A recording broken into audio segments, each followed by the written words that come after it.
A Carnegie Institution for Science audio press release for February 22, 2012.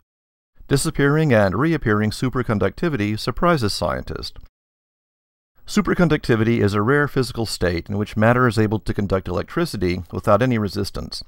This phenomenon can only be found in certain materials at low temperatures, or can be induced under chemical and high external pressure conditions. Research to create superconductors at higher temperatures has been ongoing for 2 decades with the promise of significant impact on electrical transmission. New work from a team including Carnegie's Xiaojie Chen and Dave Mao demonstrates unexpected superconductivity in a type of compounds called iron-selenium chalcogenides. Their work is published online by Nature on February 22nd. A superconducting substance's electrical resistance disappears at a critical transition temperature, or TC. The early conventional superconductors had to be cooled to extremely low temperature, below TC, in order for electricity to flow freely. Then in the 1980s, scientists discovered a class of relatively high-temperature superconductors. Researchers have continued to study this phenomenon and look for it in an array of materials. It has been established that superconductivity can be affected by a substance's crystallographic structure, electronic charge, or the orbit of its electrons. Recently, scientists have discovered superconductivity in iron-based selenium chalcogenides. Chalcogenides are compounds that combine an element from group 16 on the periodic table, referring sulfur, selenium, tellurium, with another element, in this case iron. A selenide is a chemical compound containing selenium. It was known that under pressure, iron selenides become superconductors between -406 and -402 degrees Fahrenheit, or 30 to 32 degrees Kelvin.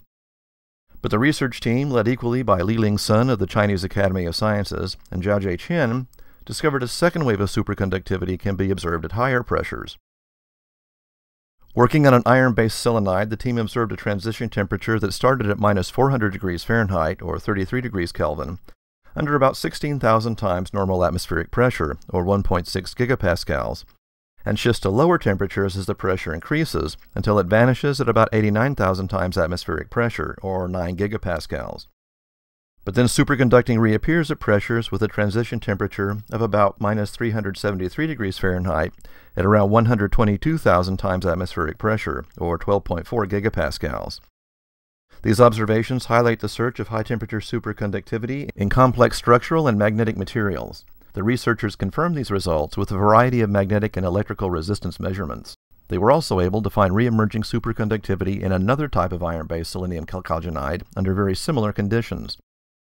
They observed that the basic structure of these compounds was not changed under the extreme pressure, and thus further research is needed to determine what is happening on a closer structural level. The work will likely stimulate a great deal of future study, both experimental and theoretical, in order to clarify what causes this reemergence of superconductivity. The Carnegie Institution has had over 110 years of extraordinary discoveries. To continue this tradition, Carnegie scientists need your support. For more information about this and other cool science, visit our website at carnegiescience.edu. This is John Strom.